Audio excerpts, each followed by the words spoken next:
بسم اللہ الرحمن الرحیم۔ شروع اللہ کے نام سے جو بڑا مہربان نہایت رحم والا ہے۔ ایران کا بادشاہ بہت دنوں سے پریشان تھا۔ یوں تو ہر طرف خوشحالی کا دور تھا، مگر بادشاہ کی پریشانی کی وجہ اس کی اکلوتی بیٹی شہزادی ثنا تھی۔ ہر باپ کی طرح بادشاہ بھی اپنی بیٹی کی شادی کر کے اپنے فرض سے دوش ہونا چاہتا تھا، لیکن شہزادی ثنا نے بھی عجیب اعلان کر رکھا تھا کہ جو شخص اس کے سوالوں کے درست جواب دے گا وہ اس سے شادی کرے گی۔ آس پاس کی ریاستوں کے کئی شہزادے آئے مگر ناکام لوٹ گئے۔ اس ملک میں نوجوان طالب علم بھی رہتا تھا، اس کا نام اعظم تھا۔ اس نے اپنے والد سے کہا کہ وہ بھی اپنی قسمت آزمانا چاہتا ہے۔ اعظم کے والد استاد تھے اور کئی برسوں سے لوگوں میں علم کی روشنی بانٹ رہے تھے۔ ملک فارس کا وزیر اعظم، بڑے بڑے درباری اور شہر کا قاضی بھی ان کا شاگرد تھا۔ باپ نے بیٹے کی خواہش دیکھی تو بولے، بیٹا اگر تو ناکام لوٹا تو تیرا کچھ نہیں جائے گا۔ لوگ کیا کہیں گے کہ ایک استاد کا بیٹا ناکام ہو گیا۔ اعظم اپنے باپ سے کہنے لگا، بابا بڑے بڑے شہزادے لوٹ گئے، اگر میں بھی ناکام ہو گیا تو کیا ہوا؟ یہ تو مقابلہ ہے، جو بھی جیت لے، اور شاید وہ خوش نصیب میں ہی ہوں۔ آخر باپ کو بیٹے کی ضد ماننی پڑی۔ اعظم خوشی خوشی محل کی طرف چل پڑا۔ شہر بھر میں یہ خبر جنگل کی آگ کی طرح پھیل گئی کہ ایک عالم کا بیٹا قسمت آزمانے محل میں چلا آیا ہے۔ مقررہ وقت پر محل لوگوں سے کھچا کھچ بھرا ہوا تھا۔ بادشاہ تخت پر بیٹھا تھا، ملکہ عالیہ بھی محل میں موجود تھیں۔ وزیر، امیر، درباری اور عوام الناس سب دربار میں موجود تھے۔ آخر شہزادی نے اپنا پہلا سوال کر ڈالا۔ اس نے شہادت کی انگلی فضا میں بلند کی۔ اعظم نے کچھ دیر توقف کیا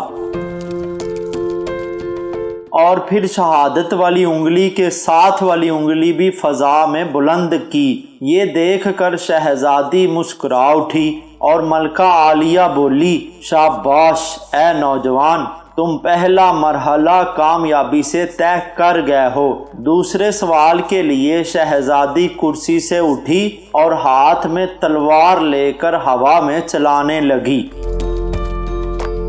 کچھ دیر بعد وہ دوبارہ اپنی نشست پر آ کر بیٹھ گئی۔ بادشاہ سمیت ہر درباری کی نظر اعظم پر تھی۔ اعظم کھڑا ہوا اور اپنی جیب سے قلم نکال کر فضا میں بلند کر دیا۔ شاباش اے نوجوان، ہم خوش ہوئے، یہ جواب بھی درست ہے۔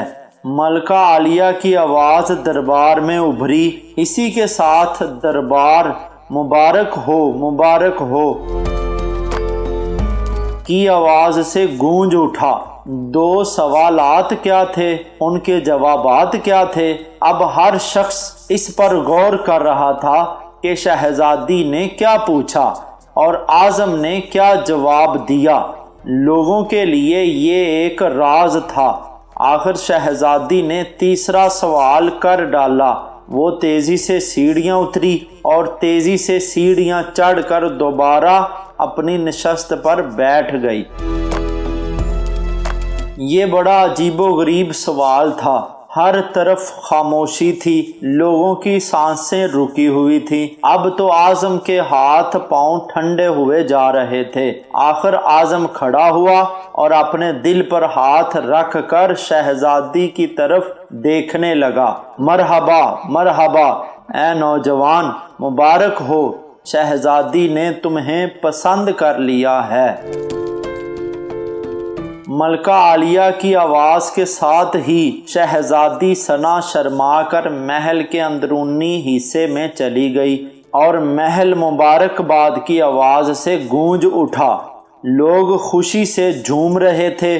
وہ دل ہی دل میں اللہ کا شکر ادا کر رہا تھا جس نے اسے یہ اعزاز بخشا تھا۔ بادشاہ نے اعظم سے پوچھا، اے نوجوان، ملکہ عالیہ کو تو تم نے مطمئن کر دیا،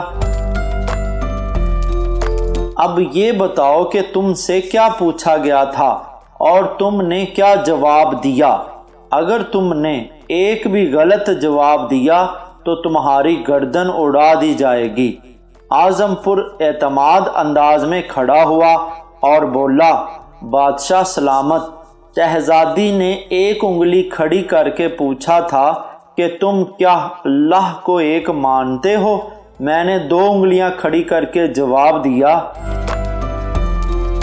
کہ اللہ اور اس کے رسول صلی اللہ علیہ وآلہ وسلم پر میرا ایمان اٹل ہے۔ بہت خوب، ہم خوش ہوئے، بادشاہ نے مسکرا کر کہا۔ اعظم بولا، اس کے بعد شہزادی نے تلوار چلا کر پوچھا تھا کہ اس سے بڑا کوئی ہتھیار ہے؟ میں نے جواب دیا، ہاں، قلم کا وار تلوار کے وار سے زیادہ کارگر ہوتا ہے۔ ماشاءاللہ نوجوان، تم نے ہمارا دل جیت لیا، تم نے ثابت کر دیا کہ جاہ و جلال، دولت و حشمت کی علم کے سامنے کوئی حیثیت نہیں۔ لیکن تیسرا جواب، بادشاہ نے حوصلہ افزائی کرتے ہوئے پوچھا۔ اعظم نے آسمان کی طرف دیکھا اور کہنے لگا، بادشاہ، شہزادی دربار کی سیڑھیاں اتری اور چڑھی، کرسی پر تھک کر بیٹھ گئی۔ انہوں نے پوچھا تھا کہ میں تھک چکی ہوں، لیکن میرے جسم کی ایک چیز نہیں تھکی۔ میں نے جواب دیا، دل، یہ پیدائش سے لے کر موت تک بغیر تھکے دھڑکتا رہتا ہے۔ بادشاہ نے اعظم کو پاس بلا کر گلے سے لگا لیا اور کہا، اے لوگو، گواہ رہنا، میں نے حقدار کا حق ادا کر دیا ہے۔ میری بیٹی ایسے شخص کی بیوی بن رہی ہے جس کے پاس علم کی دولت ہے، جسے کوئی نہیں چرا سکتا ہے اور نہ کم کر سکتا ہے۔ بادشاہ نے اسی وقت خوشی خوشی اعظم اور شہزادی ثنا کی شادی طے کر دی۔ 3 باتوں کی وجہ سے مرد کی محبت ختم ہو جاتی ہے۔ نمبر 1، جب عورت مرد کو ہر وقت میسر رہتی ہے۔ نمبر 2، عورت ہر وقت مرد کو یقین دلاتی ہے کہ وہ اس کے بغیر نہیں رہ سکتی۔ نمبر 3، جب مرد کی غلط بات بھی مانی جائے تو اس کا تجسس ختم ہو جاتا ہے۔